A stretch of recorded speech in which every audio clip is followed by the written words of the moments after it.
नमस्कार, मैं हूँ श्रेयोशी। अयोध्या एक ऐसा नाम जो सुनते ही मन में भक्ति, आस्था और मर्यादा पुरुषोत्तम श्री राम का अक्स उभर आता है। जब भी हम अयोध्या का नाम लेते हैं, हमारे दिमाग में सबसे पहली तस्वीर क्या आती है? राम जन्मभूमि, भव्य राम मंदिर, सरयू नदी का घाट और चारों तरफ गूंजता जय श्री राम का उद्घोष। अयोध्या सिर्फ एक शहर नहीं है, ये करोड़ों लोगों के लिए एक इमोशन है, एक गहरी आस्था है। लेकिन क्या आप जानते हैं कि अयोध्या की इस पावन धरती पर एक ऐसी जगह भी है जिसके दर्शन किए बिना आपकी अयोध्या यात्रा अधूरी मानी जाती है? जी हाँ, मैं बात कर रही हूँ हनुमानगढ़ी की। कहते हैं कि अयोध्या के राजा भले ही प्रभु श्री राम हैं, लेकिन वहाँ की सुरक्षा व्यवस्था का पूरा जिम्मा उनके सबसे बड़े भक्त संकट मोचन हनुमान जी के हाथों में। मान्यता तो ये भी है कि भगवान राम के दर्शन करने से पहले आपको हनुमानगढ़ी जाकर बजरंगबली जी से आज्ञा लेनी पड़ती। ऊंचे टीले पर बने इस मंदिर की 70 सीढ़ियां चढ़कर जब भक्त ऊपर पहुंचते हैं तो वहां का माहौल, वो पॉजिटिव वाइब्स, सब कुछ एकदम अलग दुनिया का एहसास कराती। आज की डेट में भी हर रोज यहाँ 1 लाख से भी ज्यादा श्रद्धालु माथा टेकने आते हैं। लेकिन क्या आप सोच सकते हैं कि आस्था के इसी सबसे बड़े केंद्र, इसी पवित्र हनुमानगढ़ी से एक ऐसे विवाद भी जुड़ी है जो पिछले 22 सालों से इंटरनेट की दुनिया में बार बार घूमकर वापस आ जाए। एक ऐसा दावा जिसे सुनकर किसी का भी दिमाग घूम जाए। सोशल मीडिया पर एक लाइन बड़े धड़ल्ले से शेयर की जाती है कि हनुमानगढ़ी के मंदिर परिसर में नमाज पढ़ी गई थी। अब सोचिए, एक तरफ हनुमान जी का इतना जागृत मंदिर और दूसरी तरफ से ये दावा। सच क्या है? क्या वाकई ऐसा कुछ हुआ था, या फिर ये एक मजाक, या कह सके कि एक प्रोपेगेंडा है? इस पूरी मिस्ट्री को समझने के लिए हमें थोड़ा पीछे जाना होगा। साल 2003 में, आज से 22 साल पहले की अयोध्या आज जैसी बिल्कुल नहीं थी।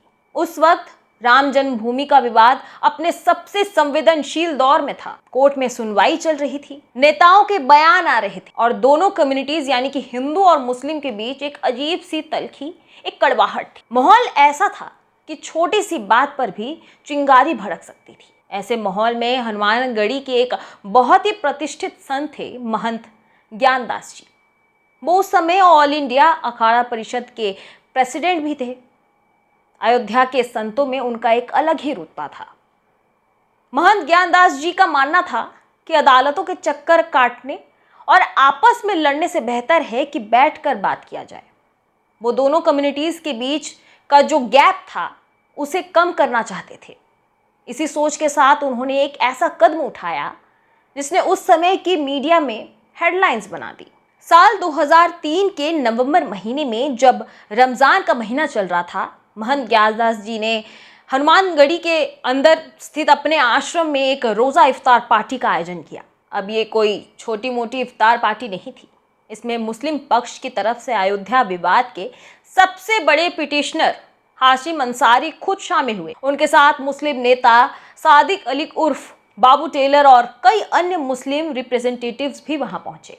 हनुमानगढ़ी के संतों ने इन मुस्लिम भाइयों का स्वागत किया, उन्हें खजूर खिलाए, फल बांटे। शुरुआत में इसे गंगा जमुना तहजीब और सांप्रदायिक सौहार्द की एक बहुत बड़ी मिसाल माना गया, लेकिन शायद लगा कि अब अयोध्या का मसला शांति से सुलझाया जाएगा। लेकिन कहानी में ट्विस्ट यहीं से शुरू होता है। इफ्तार पार्टी तो अच्छे से निपट गई, लेकिन जैसे ही खबर बाहर फैली, मंदिर के अंदर ही इसका विरोध शुरू हो गया। हनुमानगढ़ी के एक और बेहद प्रभावशाली संत थे महंत धर्मदास जी। उन्होंने इस इफ्तार पार्टी पर बहुत बड़ा ऐतराज जताया। सिर्फ ऐतराज ही नहीं जताया, बल्कि एक बहुत बड़ा आरोप भी सामने आया। आरोप ये लगा कि इस इफ्तार पार्टी के दौरान हनुमानगढ़ी के परिसर के भीतर नमाज भी अदा की गई थी। जैसे ही ये नमाज वाला एंगल सामने आया, अयोध्या का माहौल एकदम से गर्म हो गया।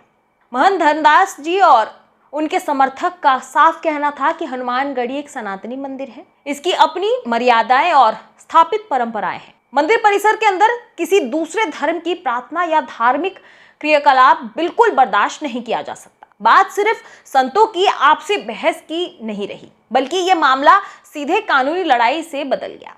बात सिर्फ संतों की आपसी बहस तक नहीं रही, बल्कि ये मामला सीधे कानूनी लड़ाई में बदल गया। महंत धर्मदास जी इस पूरे मामले को लेकर इलाहाबाद हाई कोर्ट की लखनऊ बेंच पहुंच गए। उन्होंने कोर्ट में याचिका दायर की कि मंदिर परिसर में ऐसे आयोजनों पर तुरंत रोक लगाई जाए। कोर्ट में दोनों तरफ से जोरदार बहस हुई। एक तरफ दलील थी कि ये सिर्फ आपसी भाईचारे की एक कोशिश थी, तो दूसरी तरफ तर्क था कि इससे मंदिर की पवित्रता और सनातनी नियमों का उल्लंघन हुआ है। मामले की गंभीरता को देखते हुए हाई कोर्ट ने एक बड़ा फैसला सुनाया।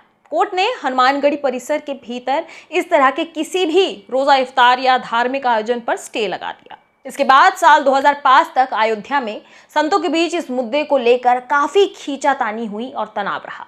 आखिरकार बढ़ते विवाद और कोर्ट के कड़े रुख को देखते हुए इफ्तार का आयोजन करने वाले महंत ज्ञानदास जी ने खुद सामने आकर पब्लिकली ये स्टेटमेंट दिया कि भविष्य में अब कभी भी हनुमानगढ़ी परिसर में रोजा इफ्तार का आयोजन नहीं कराया जाएगा।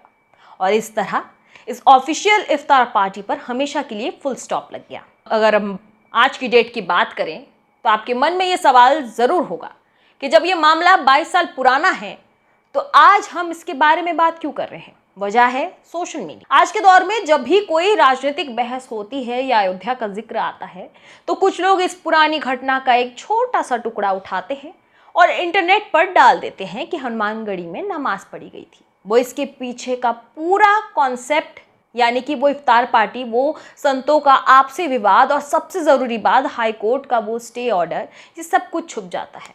अगर हम आज की यानी कि करंट सिचुएशन की बात करें तो कोर्ट ने उस आदेश के बाद पिछले 17 से 18 साल में हनुमानगढ़ी परिसर के अंदर ऐसा कोई भी आयोजन नहीं हुआ है। आज वहाँ सिक्योरिटी इतनी हाईटेक और टाइट है कि परिंदा भी पर नहीं मार सकता है। वहाँ की अपनी सनातनी परंपराएं पूरी तरह सुरक्षित है और उनका सख्ती से पालन होता है।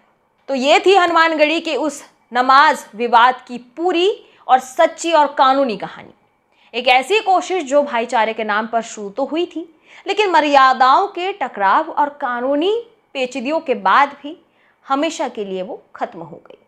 आज अयोध्या एक बिल्कुल नए सुनहरे दौर में है, जहाँ भव्य राम मंदिर बन चुका है और पूरी दुनिया से लोग यहाँ आ रहे हैं। लेकिन इस पूरी कहानी को जानने के बाद एक बहुत बड़ा और ज़रूरी सवाल आपके जहन में ज़रूर मैं छोड़ के जाऊँगी कि क्या सोशल मीडिया पर बिना फैक्ट्स को वेरीफाई किए, बिना पूरी कहानी जाने, सिर्फ एक लाइन से भड़काऊ दावे को सच मान लेना सही है?